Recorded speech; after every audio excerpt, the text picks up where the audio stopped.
Hello दोस्तों, आप सभी का अपने YouTube चैनल पर स्वागत करते हैं। आज जो है हम पहला चैप्टर वैद्युत आवेश तथा क्षेत्र का संपूर्ण रिवीजन करेंगे। अब पेपर के टाइम करीब 10 या 12 क्लास में आपको पूरी फिजिक्स का रिवीजन कराया जाएगा। और यहाँ पर क्या है कि जितने लोग पहले पढ़ चुके हैं उनको केवल अब जरूरत है कि एक बार हम क्या करें कि पूरी फिजिक्स के थ्योरी डेरिवेशन को क्या कर लिया जाए, बार बार रिवीजन कर लिया जाए। और अंशार्ड अवतार विद्या ये तो अलग से लगाते रहो, ये तो अच्छी बात है, लेकिन कोशिश किया जाए कि पहले जो हम पढ़ चुके हैं उसका रिवीजन किया जाए। क्योंकि अगर ये चीजें तैयार हो गई, फिजिक्स के सारे चैप्टर आप अच्छे से तैयार कर लेते हो, तो इससे ऊपर क्वेश्चन आने वाले नहीं है। तो आज जो है हम समय, आपको पता है समय कम है और इसी समय में करीब 10 या 12 क्लास में खत्म भी करना है। तो हमें क्या करना होगा, और यहां पर जो डेरिवेशन हम लगाएंगे, डेरिवेशन पहले इसीलिए नोट्स बना दिए गए हैं ताकि समय कम लगे और कम समय में आप जो है अच्छे से अच्छे अंक प्राप्त कर सके। तो क्या है पहला चैप्टर, तो ध्यान से समझिए भैया। कह रहा है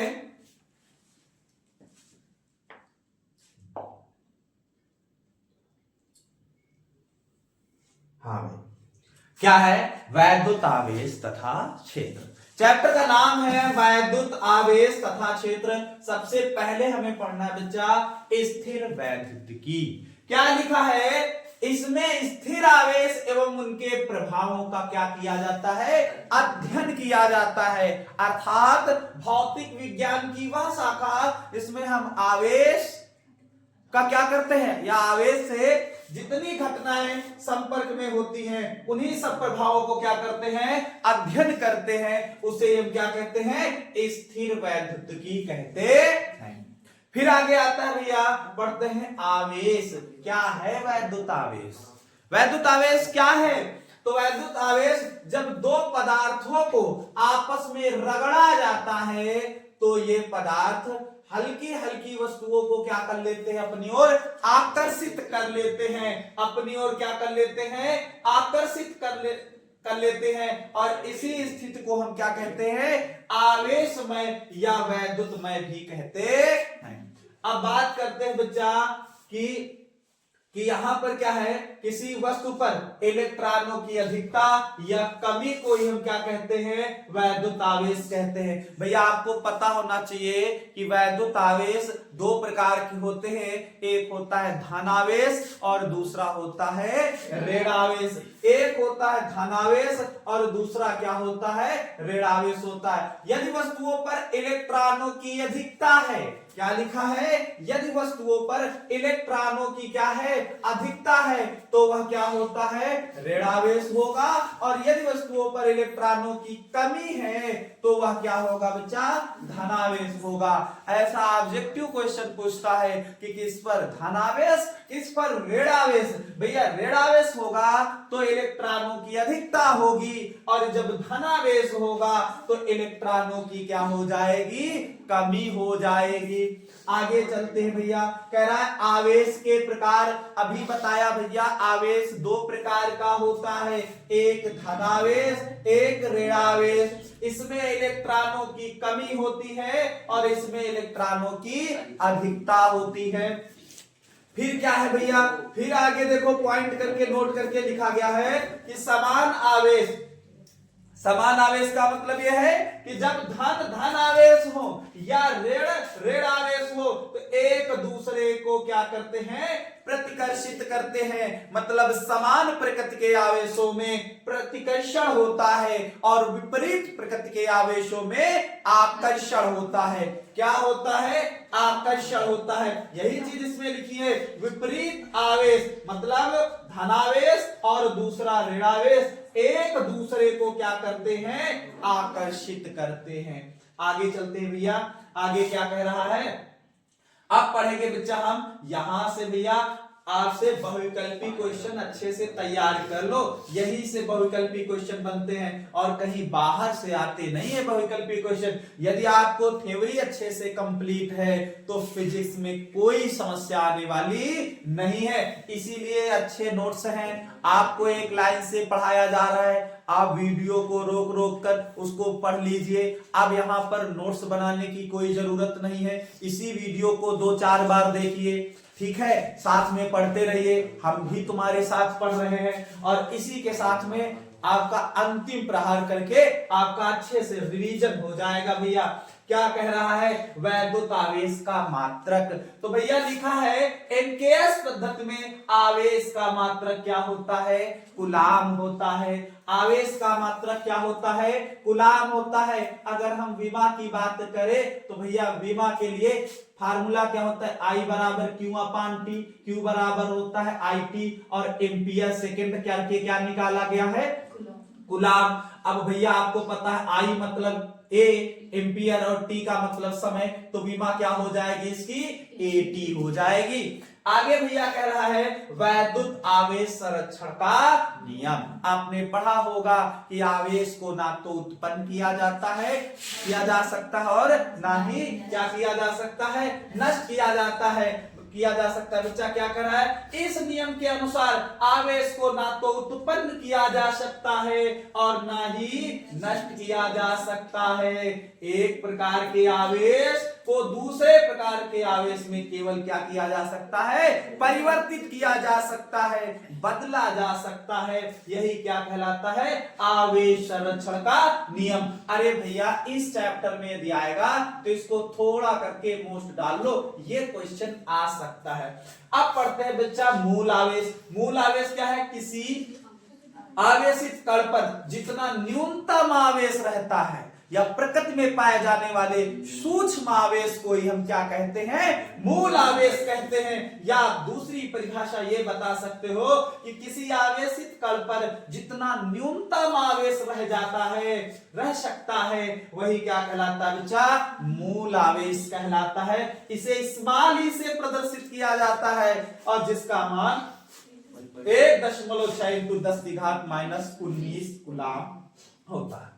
अब आगे बच्चा ये देखिए, ये तो बहुत अच्छा क्वेश्चन है। आवेश का क्वांटीकरण सबसे ज्यादा बच्चा पूछता है, ऐसा क्वेश्चन आ जाता है पेपर में, 1 या 2 नंबर में ऐसे क्वेश्चन फंसते हैं। क्या लिखा बच्चा, आवेश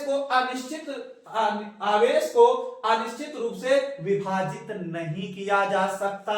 किसी आवेशित कण पर आवेश कितना होता है, ±E ±2E ±3 बच्चा क्या हो सकता है, लेकिन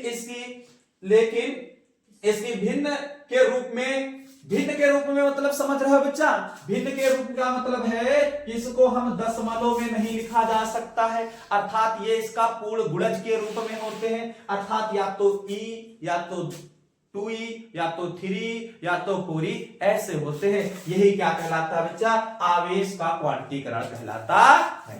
आगे चलते हैं बच्चा, आगे क्या कह रहा है, आगे क्या कह रहा है, इस चैप्टर का अर्थात पहले चैप्टर का सबसे धांसू क्वेश्चन आया बच्चा, कूलाम का नियम। अभी तक आपने जो पढ़े उससे मात्रक विमा ही पूछे जा सकते थे, लेकिन यदि आपसे कोई 1-2 नंबर की थ्योरी बनेगी इस चैप्टर से तो बच्चा यहां आएगा कूलाम का नियम।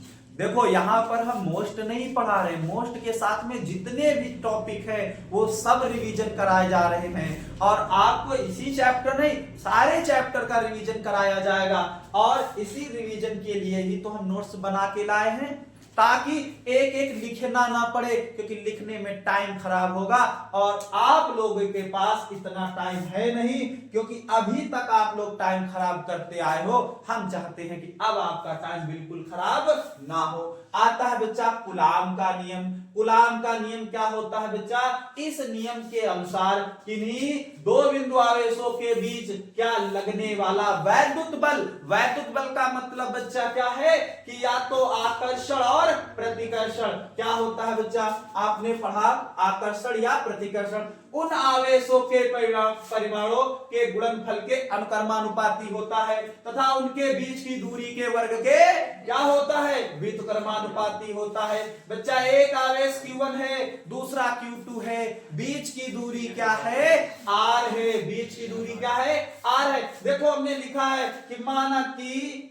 कि Q1 व Q2 आवेश एक दूसरे से R दूरी पर स्थित हैं। कहां स्थित है, R दूरी पर स्थित हैं तथा उनके बीच लगने वाले वैद्युत बल। अब भैया अभी बताया गया A प्रोपोर्शनल क्या होगा, Q1 Q2 बटे R स्क्वायर, या पहले देखो समीकरण बना दिए गए A प्रोपोर्शनल Q1 Q2, अर्थात आवेशों के बीच आवेशों का जो गुणनफल होता है उनके बीच लगने वाले वैद्युत बल के क्या होता है, अनुक्रमानुपाती होता है, और बीच की दूरी के वर्ग के व्युत्क्रमानुपाती होता है। इन्हीं दो समीकरणों को मिलाया गया तो क्या निकला बच्चा, A प्रोपोर्शनल Q1 Q2 बटे R स्क्वायर, जहां बच्चा एक नियतांक आएगा क्या, K क्या है बच्चा, वायु अथवा निर्वात के लिए K बराबर बच्चा क्या होता है, 1/4 pi epsilon not. Epsilon not क्या है, एप्सिलॉन नॉट बच्चा वायु अथवा निर्वात की वैद्युतशीलता है। अब भैया यहां पर ये क्वेश्चन पूछ लेता है, ऑब्जेक्टिव में इससे रिलेटेड क्वेश्चन जरूर बनता है, कभी कभी पूछ लेता है एप्सिलॉन नॉट है क्या, एप्सिलॉन नॉट का मान क्या होता है, एप्सिलॉन नॉट की विमा क्या होती है, ऐसे क्वेश्चन पूछता है। वो सारे ऑब्जेक्टिव क्वेश्चन हम यहां से कंप्लीट करवाएंगे भैया। अब देखो क्या लिखा जा सकता है, इसी को क्या लिखा गया, F बराबर 1/4 pi epsilon not Q1 Q2 बटे R स्क्वायर। बच्चा K का मान अर्थात 1/4 पाई एप्सिलॉन नॉट का मान कितना होता है, 9 × 10 की घात 9 होता है। वही बच्चा समीकरण बना लिए गए। अब बच्चा क्या लिखा, यदि दोनों बिंदु आवेश किसी कुचालक माध्यम में हो तो बच्चा इनका जो है परावैद्युतांक क्या मान लिया, K मान लिया गया। तो 1/4 पाई एप्सिलॉन नॉट क्या हो गया, K हो गया, Q1 Q2 बटे में क्या हो गया, R स्क्वायर। तो बच्चा अलग अलग समीकरण मान लिए गए। अब हम समीकरण को क्या दे देते हैं, भाग दे देते हैं, तब क्या निकलेगा भैया, आगे देखिए। अब एक फार्मूला आ गया, क्या आया, F m बराबर K। F क्या है, F क्या है, निर्वात में लगने वाला वैद्युत बल है, और Fm क्या है, किसी माध्यम में लगने वाला वैद्युत बल है। इसी से बच्चे ये फार्मूला निकल गया। लिखा है एप्सिलॉन नॉट का आंतरिक मान मात्रक एवं विमा। इससे अभी हमने बताया कि इस टॉपिक को, इस पॉइंट को तैयार कर लो। क्या है बच्चा, इसका मान 8.85 × 10 की घात -12 होता है, ठीक है ना। और मात्रक बच्चा क्या होता है, कूलाम स्क्वायर बटे न्यूटन मीटर स्क्वायर। बच्चा अगर हम विमा की बात करें तो विमा क्या है बच्चा, m इनवर्स और l की घात -3 और p की घात 4 और a की घात 2, यही होगी बच्चा। अब यहाँ पर अलग अलग पॉइंट लिखे गए हैं बच्चा। क्या लिखा गया है, माध्यम का परावैद्युतांक बढ़ाने पर क्या होता है, वैद्युत बल कम होता है, ठीक है ना। और क्या होता है कि वैद्युत बल की प्रकृति क्या होती है, अभी हमने बताया था बच्चा कि जो वैद्युत बल होते हैं, जैसे आपने गुरुत्वाकर्षण वाला बल पढ़ा होगा वहां पर बच्चा, और यहाँ में बस अंतर यह है कि इसमें क्या होता है कि एक दोनों होते हैं, मतलब आकर्षण और प्रतिकर्षण दोनों घटनाएं होती हैं। क्योंकि यहाँ पर कभी कभी प्लस प्लस, अभी हमने बताया कि समान प्रकृति के आवेशों में क्या होता है, समान प्रकृति के आवेशों में प्रतिकर्षण होता है, और विपरीत प्रकृति में क्या होता है, आकर्षण होता है। तो बच्चा ये पॉइंट आप तैयार कर सकते हो, लेकिन हम कह रहे हैं कि मोस्ट टॉपिक के हिसाब से तैयार करेंगे। तो आप लोगों के पास यदि समय है तो ऐसे टॉपिक पढ़ते जाइए, बाकी हम जो अच्छे टॉपिक है हम उन्हीं का रिवीजन कराते जाएंगे। बाकी आप जो है वीडियो को रोक रोक कर जरूर यहाँ पर एक बार इनका रिवीजन कर ले। भैया क्या लिखा है आगे, है बलों के अध्यारोपण का सिद्धांत। अध्यारोपण का सिद्धांत बच्चा क्या होता है, ये आ जाता है कभी कभी पेपर में। क्या इस नियम के अनुसार किसी बिंदु आवेश पर अन्य सभी आवेशों के कारण लगने वाला परिणामी बल उस बिंदु आवेश पर प्रत्येक आवेश द्वारा लगाए गए सभी बलों का सदिश योग होता है। अर्थात किसी एक बिंदु पर इस पर बच्चा लगाया गया जो बल होगा सभी बलों के सदिश योग के क्या हो जाएगा, बराबर होगा। तो इसके लिए बच्चा एक फार्मूला आ जाता है, क्या आता है, इसके लिए फार्मूला आ जाता है भैया क्या, F बराबर, अर्थात जिस पर लग रहा था उसको F1 कर लिया, F बराबर 1 2 का मतलब है बच्चा दूसरे के द्वारा पहले पर लगाया गया बल, 1 3 का मतलब बच्चा तीसरे के द्वारा पहले पर लगाया गया बल। इसी तरीके सभी बल लगा रहे हैं। अब बच्चा हम मान लेते हैं कि माना किसी निकाय में कितने n आवेश है, कितने आवेश है, n आवेश है, Q1 Q2 Q3 है, ठीक है, डैश डैश n उपस्थित है तथा Q1 Q2 और डैश डैश Q1 के जो सापेक्ष जो स्थिर सदिश उनके हैं वो उसी प्रकार क्या हो जाएंगे, R1 या R12 करके लिख सकते हो, ठीक है, अर्थात पहले और दूसरे के बीच की जो दूरी है। इसी प्रकार बच्चा यहां पर समीकरण बना लिए गए और सभी समीकरणों के अध्यारोपण के सिद्धांत से क्या कर लिया गया, उनको जोड़ लिया गया और ये आपका समीकरण प्राप्त हो गया भैया। अब हम चलते हैं क्या, वैद्युत क्षेत्र। बच्चा ये टॉपिक अच्छा था अध्यारोपण वाला, एक बार जरूर देख लीजिएगा, इतना ज्यादा जरूरी भी नहीं है, ठीक है ना। अब पढ़ते हैं बच्चा वैद्युत क्षेत्र। हाँ ये बहुत जरूरी है, ये वाला तो इसको हम मोस्ट डाल के लिख लो बच्चा, वेरी मोस्ट डाल के लिख दो, इससे क्वेश्चन आता है। वैद्युत क्षेत्र बच्चा क्या होता है, किसी आवेश या आवेश समूह के चारों ओर का वह क्षेत्र, किसी आवेश या आवेश समूह के चारों ओर का वह क्षेत्र, इसमें कोई अन्य आवेश जो है वैद्युत बल का क्या करता है, अनुभव करता है, वैद्युत क्षेत्र कहलाता है। किसी आवेश या आवेश समूह के चारों ओर का वह क्षेत्र, इसमें कोई अन्य आवेश वैद्युत बल का अनुभव करता है, वही क्या कहलाता है बच्चा, वैद्युत क्षेत्र कहलाता है। हाँ देखो बच्चा पॉइंट में लिखा गया है कि वैद्युत क्षेत्र को वैद्युत बल रेखाओं द्वारा क्या किया जाता है, प्रदर्शित करते हैं। अर्थात जहां पर वैद्युत बल रेखाएं होंगी वहां पर वैद्युत क्षेत्र जरूर हो जाएगा। आगे चलते हैं बच्चा, क्या कह रहा है, कह रहा है वैद्युत बल रेखाएं, क्या लिखा है भैया, वैद्युत बल रेखाएं, ठीक है। हाँ ये भी टॉपिक अच्छा है, वैद्युत बल रेखाएं, क्या लिखा है, वैद्युत बल रेखाएं क्या होता है बच्चा, वैद्युत बल रेखाएं वैद्युत क्षेत्र में खींचा गया वह काल्पनिक, क्या है, काल्पनिक। एक इसी में हमने टॉपिक बताया था अगर याद हो कि ऐसे बताया गया था, चित्र तो बना है कि वैद्युत बल रेखाएं वे काल्पनिक रेखाएं हैं, इसके किसी भी बिंदु पर खींची गई जो स्पर्श रेखा है वो वैद्युत क्षेत्र का क्या करता है, अविरत प्रदर्शन करती हैं, वही क्या कहलाती हैं, वैद्युत बल रेखाएं कहलाती हैं। वैद्युत बल रेखाएं वे काल्पनिक रेखाएं हैं जिसके किसी भी बिंदु पर खींची गई स्पर्श रेखा वैद्युत क्षेत्र का अविरत प्रदर्शन करती हैं, क्या कहलाती हैं, वैद्युत बल रेखाएं कहलाती हैं भैया।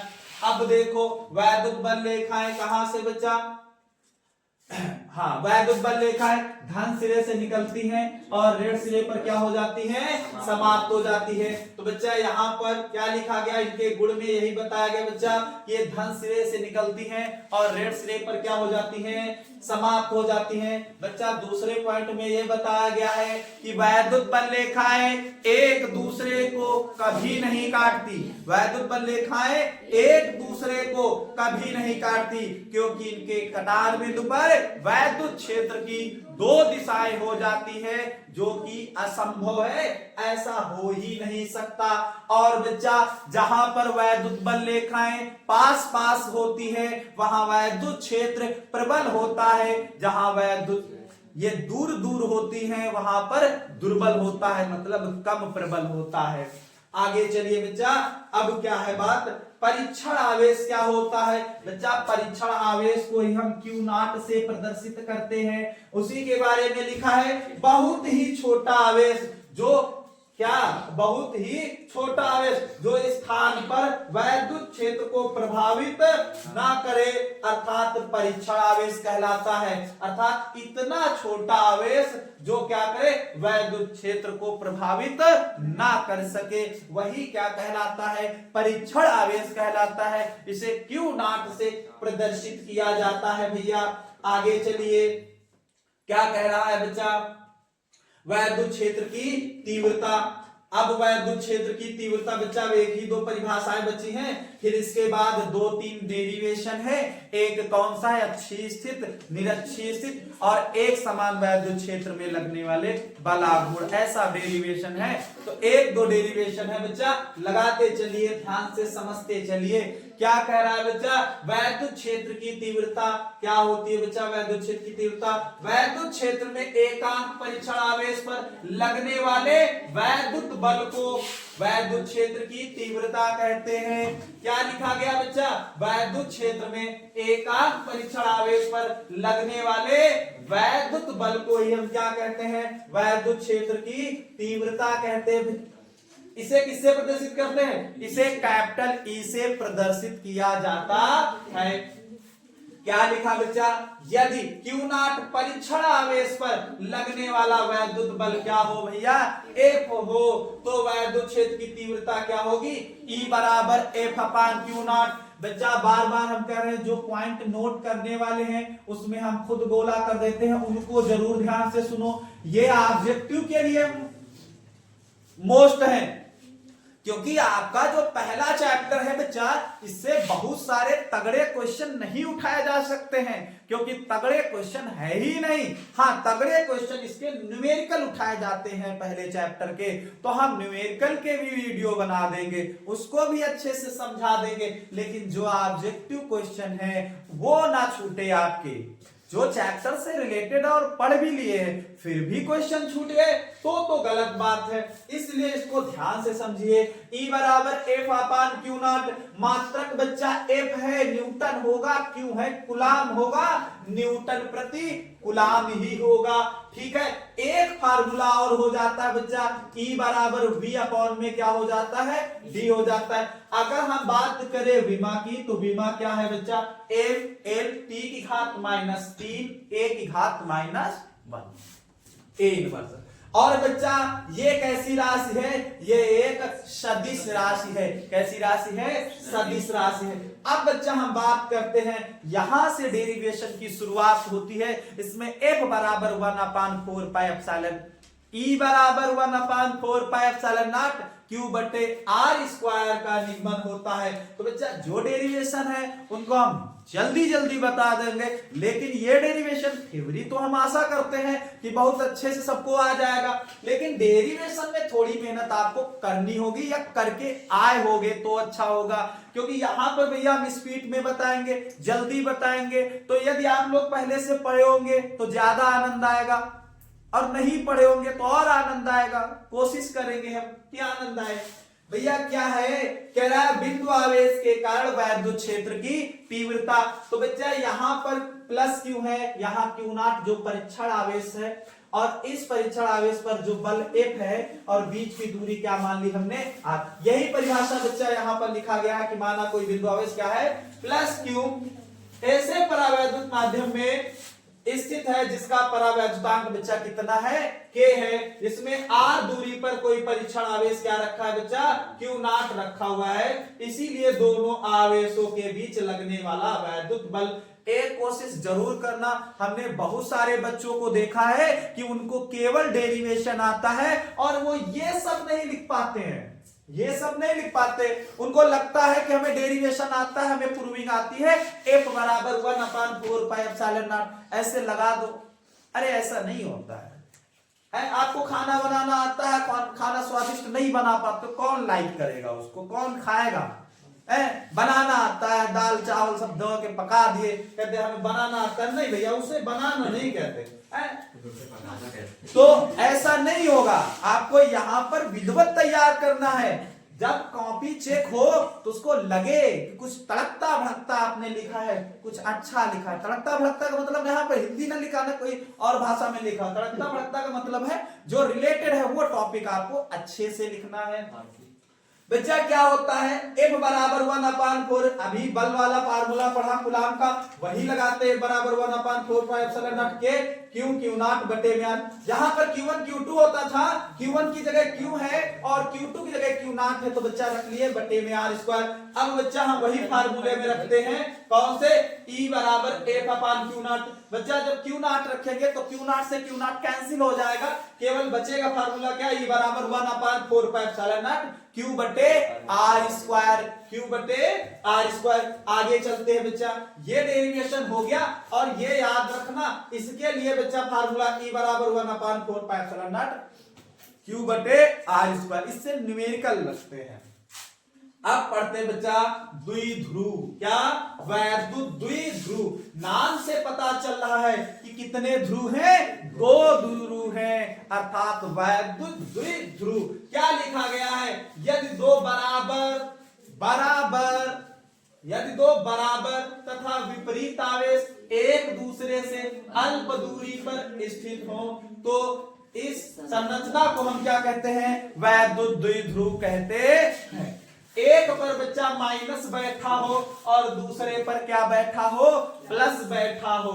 अब बच्चा पढ़ते हैं वैद्युत द्विध्रुव आघूर्ण। समझ गए कि नहीं, वैद्युत द्विध्रुव क्या बताया गया कि यदि दो बराबर तथा विपरीत प्रकृति के आवेश एक दूसरे से अल्प दूरी पर स्थित होते हैं तो उसे हम वैद्युत द्विध्रुव कहते हैं। बच्चा बहुत ध्यान से, पूरा चैप्टर खत्म होने वाला है, 2 टॉपिक बचे हैं, इसके बाद ये पहला चैप्टर खत्म हो जाएगा, फिर गॉस की प्रमेय वाला चैप्टर चलेगा। तो अच्छे से रिवीजन करते रहिए, कुछ भी नहीं है, आप घर में बैठ के कानों में लगा लीजिए, सब लोग चिल्ला रहे आप कानों में रीड लगा लीजिए, मेरे भजन सुनते रहिए पेपर तक, बाद में दूसरे भजन सुनना, लेकिन पेपर तक मेरे भजन बहुत काम आएंगे आप लोगों को। क्या कह रहे हैं बच्चा, वैद्युत द्विध्रुव आघूर्ण। क्या है वैद्युत द्विध्रुव आघूर्ण, बच्चा वैद्युत द्विध्रुव आघूर्ण में किसी एक आवेश का परिमाण, अर्थात P बराबर बच्चा होता है Q इंटू में 2L, अर्थात किसी एक आवेश का परिमाण इंटू कितनी, हाँ 2L है, अच्छा ठीक है, किसी एक आवेश का परिमाण इंटू दोनों आवेशों के बीच की दूरी के गुणनफल को ही हम क्या कहते हैं, वैद्युत द्विध्रुव आघूर्ण कहते हैं। किसी एक आवेश का परिमाण इंटू दोनों आवेशों के बीच की दूरी के गुणनफल को हम क्या कहते हैं, वैद्युत द्विध्रुव आघूर्ण कहते हैं। मात्रक सबसे मोस्ट है भैया, ये वो मात्रक है कि आपको धड़ाधड़ 1 नंबर दिलाएंगे और पेपर में 1 नंबर ही बहुत काफी होता है। तो बच्चा क्या मात्रक होगा, कूलाम मीटर। विमा क्या हो जाएगी, अक्सर बच्चे भूल जाते हैं, कुछ नहीं करना, क्यू है 80 रखा, 2L है तो 2 तो रखना नहीं है, संख्यात्मक की कोई विमा नहीं होती है, L है, यहां पर L रख दिया तो क्या हो गया, LTA। राशि कैसी है, सदिश राशि है, ठीक है। क्या लिखा, वैद्युत द्विध्रुव की अक्ष के अनुदिश ऋणात्मक से धनात्मक की ओर, दिशा इसकी कैसी होती है बच्चा, कहां से, ऋणात्मक से धनात्मक की ओर, हाँ ठीक है। अब बच्चा पढ़ते हैं, अब पढ़ते बच्चा वैद्युत द्विध्रुव आघूर्ण के कारण वैद्युत क्षेत्र की तीव्रता। एक होती है बच्चा अक्षीय स्थिति और दूसरी होती है निरक्षीय स्थिति। तो हमें सबसे पहले पढ़ना है अक्षीय स्थिति, फिर पढ़ना है निरक्षीय स्थिति। तो बच्चा हम पहले पढ़ते हैं अक्षीय स्थिति, फिर पढ़ते हैं निरक्षीय स्थिति, ठीक है ना। क्या होता है बच्चा,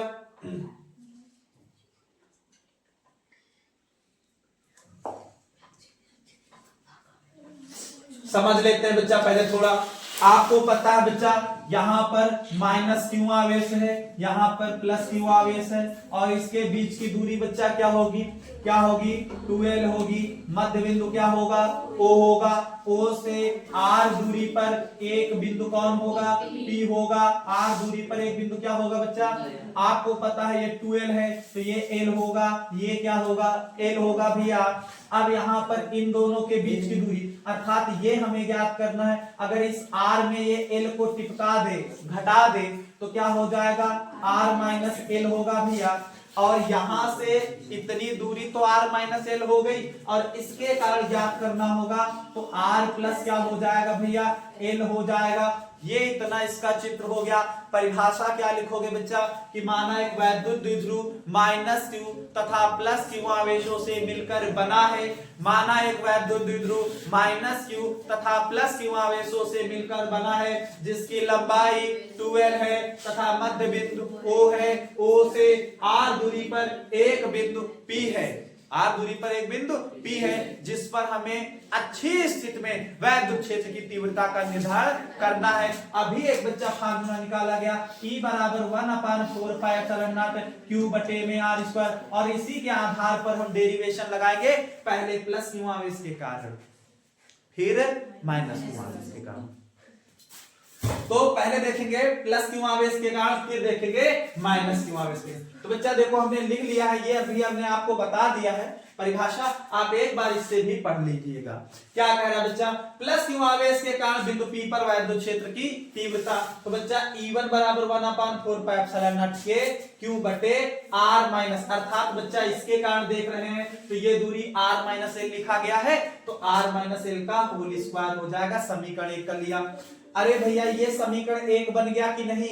यहां तक तो समझ में आ गया होगा बच्चा। अब माइनस के कारण देखेंगे सेम वही होगा लेकिन अब की बार यहां से दूरी ली जाएगी R प्लस L। तो बच्चा R प्लस L लिख दिया। अब देखो क्या लिखा बच्चा कि बिंदु P पर परिणामी वैद्युत क्षेत्र की तीव्रता, परिणामी वैद्युत क्षेत्र की तीव्रता आपको पता है बच्चा, बहुत लोगों को यहां पर नहीं पता होगा कि E1 माइनस E2 ही क्यों करते हैं, क्योंकि बच्चा जो पास में है अर्थात कहने का मतलब E1 का वैद्युत क्षेत्र ज्यादा होगा और इसका क्या होगा? कम होगा।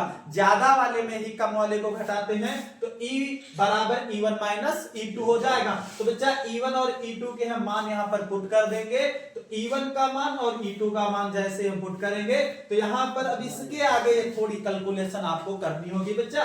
1/4πε0 को कॉमन कर लेते हैं k को, बचेगा 1/r माइनस L का whole square minus 1/r plus L का होल स्क्वायर। फिर त्रिज्या गुणा करा देंगे बच्चा।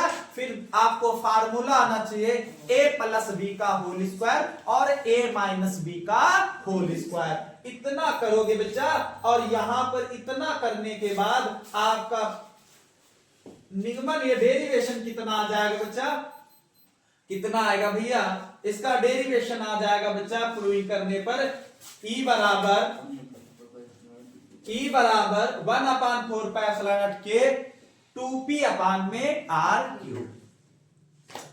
अब यहां पर अगर निर्वात के लिए k बराबर 1 रख दिया जाए तो 1 हो जाएगा। जो अभी पीछे लगा के आया सेम ऐसा हो गया। अब बच्चा फार्मूला जरूर याद रखना, अगर ऑब्जेक्टिव में आता है कभी कभी दोनों का अच्छी और निरक्षी का अनुपात पूछ लेते हैं तो याद रखना 2:1 होता है, क्योंकि यहाँ पर 2 बचता है उसमें 2 नहीं होता है, बस अनुपात डायरेक्ट पूछता है। तो आपको ये क्या याद रखना है? फार्मूला भी अच्छे से याद रखना है। अब निरक्षी स्थिति की बात करते हैं बच्चा। निरक्षी स्थिति में क्या होता है कि माइनस होता है, प्लस होता है, बीच की दूरी 2l होती है, मध्य बिंदु O होता है, O से R दूरी पर, ये देखो विधिवत चित्र बना दिया है लेकिन हम परिभाषा के आधार पर ये चित्र बना रहे हैं ताकि आपको अच्छे से समझ में आ जाए। ये बच्चा 2l है, ये l होगी, ये l होगी, बीच की दूरी बच्चा r हो जाएगी।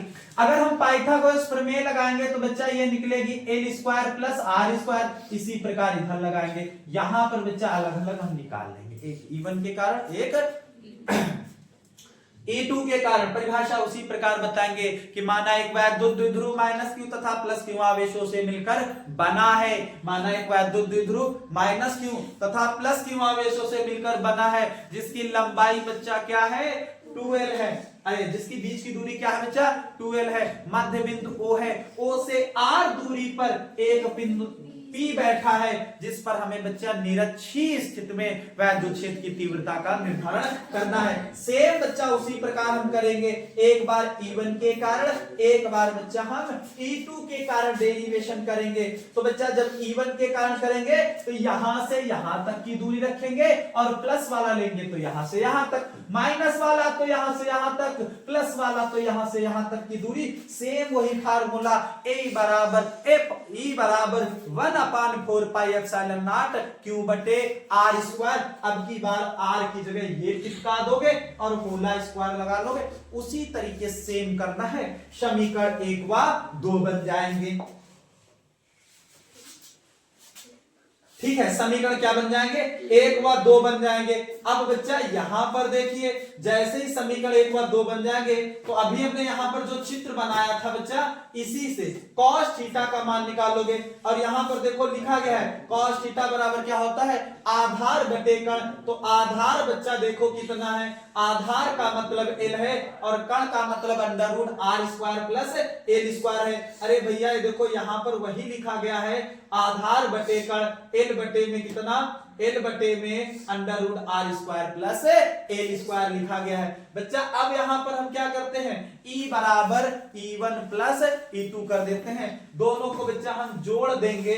जैसे ही हम जोड़ेंगे तो यहां पर अब कैलकुलेशन थोड़ी करनी होगी। बच्चा हम बार बार कह रहे हैं कि जो पहले से पढ़ रहे हैं उनको ये तरीके ये बहुत अच्छे से याद होंगे, बहुत अच्छे से किए होंगे। तो यहां पर हम एक बार थोड़ा रिवीजन करा रहे हैं। तो आप लोग अब समझते हो इतनी जल्दी तो कोर्स कंप्लीट नहीं किया जा सकता है, हम समझा सकते हैं। अगर आप लोग मेहनत करना चाहते हो तो निश्चित है कंप्लीट कर ले जाओगे। एक बार लगाने की लेकिन जरूरत होगी, डेरिवेशन को एक बार आप लोग जरूर अच्छे से लगाओगे। देखो बच्चा उसी प्रकार डेरिवेशन आ गया, E बराबर 1/4 पाई एप्सिलॉन नॉट P बटे में R क्यूब। उसमें क्या था, 2P था और इसमें केवल क्या है, P है, बस। अब बच्चा ये अगर हम डेरिवेशन की बात करें तो इस डेरिवेशन को हम वेरी मोस्ट लिखेंगे। बच्चा जो अभी हम बता के आए हैं अच्छी और निरक्षी, वो तो मोस्ट नहीं है, ज्यादा है लेकिन उतना नहीं है। लेकिन इस टॉपिक में ये वाला मोस्ट है। आप अनशार्ट में भी लगाते होंगे तो कई जगह ये क्वेश्चन मिलेगा बच्चा, और ये कई बार आया है। क्या लिखा है, एक समान वैद्युत क्षेत्र में स्थित वैद्युत द्विध्रुव पर लगने वाले बल युग्म का आघूर्ण। बच्चा एक समान वैद्युत क्षेत्र है और इस पर हमने लिखा माना एक वैद्युत द्विध्रुव ए बी। क्या है बच्चा, एक वैद्युत द्विध्रुव क्या है, ए बी। ये देखो वैद्युत द्विध्रुव, ये वाला एक वैद्युत द्विध्रुव है। प्लस क्यू व माइनस क्यू आवेशों से मिलकर बना है। प्लस क्यू आवेश वैद्युत बल बच्चा यहाँ पर ये वाला एक समान वैद्युत क्षेत्र में क्या कर दिया गया, रख दिया गया। अब बच्चा इसके लिए आप ये परिभाषा अच्छे से समझ लोगे। अब क्या बताया गया बच्चा, बल युग्म के आघूर्ण का सूत्र क्या होता है बच्चा, टाउ बराबर F इंटू बलों के बीच की। तो बच्चा टाउ बराबर क्या, बल F है और F बराबर क्या बच्चा होता है, Q इंटू में E। E बराबर F अपान Q नॉट पढ़ा गया था, उसी से निकाल लिया गया। फिर बच्चा लंबवत दूरी, अब यहां पर ये वाली दूरी निकालोगे। कैसे निकाला जाएगा बच्चा ये वाली दूरी, आपको पता है समकोण त्रिभुज बनना है। हम क्या ले लेंगे, ये कोण लेके साइन थीटा का मान निकाल लेंगे और जैसे ही साइन थीटा का मान निकालेंगे तो बच्चा क्या आ जाएगा, 2L साइन थीटा। अब बच्चा यहां पर बच्चा इसके जगह क्योंकि द्विध्रुव वैद्युत द्विध्रुव आघूर्ण पढ़ा है, P बराबर 2QL होता है, तो यहां पर 2Q और L इसकी जगह पर क्या रख देंगे, P रख देंगे तो PE साइन थीटा। अगर यदि थीटा का मान बच्चा 90 होगा क्योंकि ये लंबवत हो जाएगा और वही इसकी मैक्सिमम हो जाएगा, वैद्युत बल आघूर्ण क्या हो जाएगा, अधिकतम हो जाएगा। तो साइन थीटा का मान हम 90 रखेंगे तो क्या हो जाएगा, टाउ मैक्सिमम बराबर क्या हो जाएगा बच्चा, PE हो जाएगा। ये ऑब्जेक्टिव के लिए वेरी मोस्ट है, इसको याद कर लो बच्चा। अब क्या लिखा गया कि अधिकतम हो जाएगा तो बच्चा कितना हो जाएगा, यहां पर कितना PE हो जाएगा। और यहां पर क्या कर दिया गया, साइन थीटा का मान, अब E का मान कितना कर दिया गया, 1 कर दिया गया, मतलब एकांक वैद्युत क्षेत्र मान लिया गया। तो टाउ किसके बराबर हो जाएगा बच्चा, P के बराबर हो जाएगा। आगे क्वेश्चन क्या है बच्चा, अब यहां से आपका चैप्टर 2 चालू होता है, कौन सा, गॉस की प्रमेय। गॉस की प्रमेय, जिसमें पहली हेडिंग है बच्चा घन कोण। अब इसी के रिलेटेड में अब इस जो आगे वाला चैप्टर पढ़ना है बच्चा, उसमें हमें गॉस की प्रमेय और वैद्युत फ्लक्स ऐसे क्वेश्चन मिलेंगे। तो निश्चित है, हम आशा करते हैं कि आप लोगों को ये वीडियो निश्चित है कि कुछ ना कुछ अच्छा लाभ देगा। यदि आप इस वीडियो का आनंद मतलब अच्छे से देखोगे, पूरे क्वेश्चन जितने हमने टॉपिक तैयार करवाए हैं अच्छे से समझोगे तो लाभ मिलेगा। तो मिलते हैं फिर नेक्स्ट वीडियो में।